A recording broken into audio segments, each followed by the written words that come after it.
Hi, Dr. Bradshaw here with Chirocynergy. Today we're talking about kinesiotaping, or K-tape for short. Some of you may have seen this watching the Olympics or different sporting events.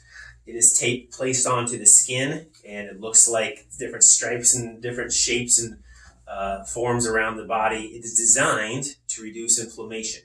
Here's how it works.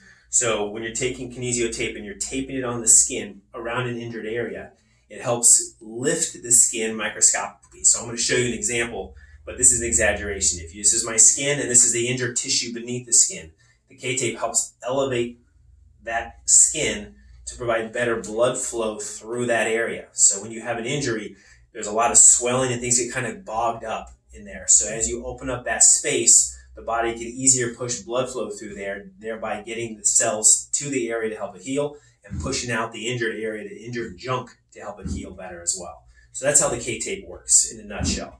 So one of the new things they're now finding with the research is that when you are injured, you want to do 4 things. In the past, we talked about using rest, ice, compression, and elevation to help heal.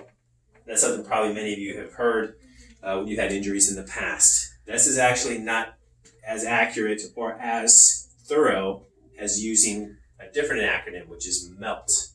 And those stand for mobilization, elevation, laser, and taping. And this is what we're talking about here today. This taping, or K-tape, is what we're going to do today. Okay? I'm going to give you an example of how it works. So I'm going to have my patient have a seat right here. So if a person was in my office and they had an injury to their lower back, go ahead and just raise that up just a little bit. Just hold that right there. Perfect. And they had an injury to the lower back and they have maybe some bruising, or if not bruising, at least swelling from the injury. We want to help pull that skin a little bit off of the injured area to get better blood flow through there. So after we do the things we talked about as well, mobilization in the form of chiropractic and some A.R.T, we would then also use some laser on here. We'd finish by taping. Here's how you would tape it. So we would tape the tape. I need some scissors, hold on. Oops, sorry.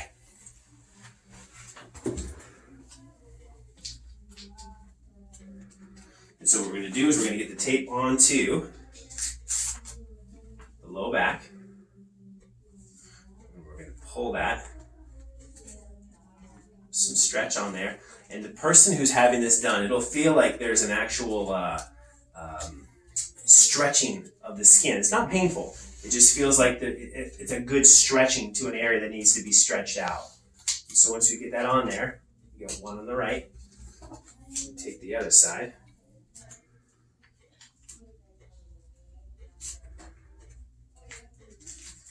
Do the same thing.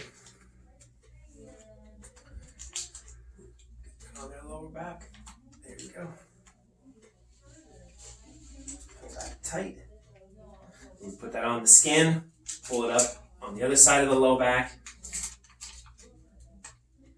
and we get that on there. And that helps alleviate the pressure in the low back just enough to allow, because it's on there all the time. So if you're sleeping, if you're moving around during the day, if you're sitting at work, this is always acting and working on your behalf to help reduce some of that inflammation. So that being said, we might use this for up to 2 weeks, depending on how bad the inflammation is. It's part of an acute injury treatment. So up to 2 weeks after any acute injury, this is what we want to be doing, including the chiropractic, including the A.R.T, including the laser on top of that, finishing with taping. This works great. And this is something you can do at home, and we can certainly show you how to do it for your particular injury. But this is how K-taping works.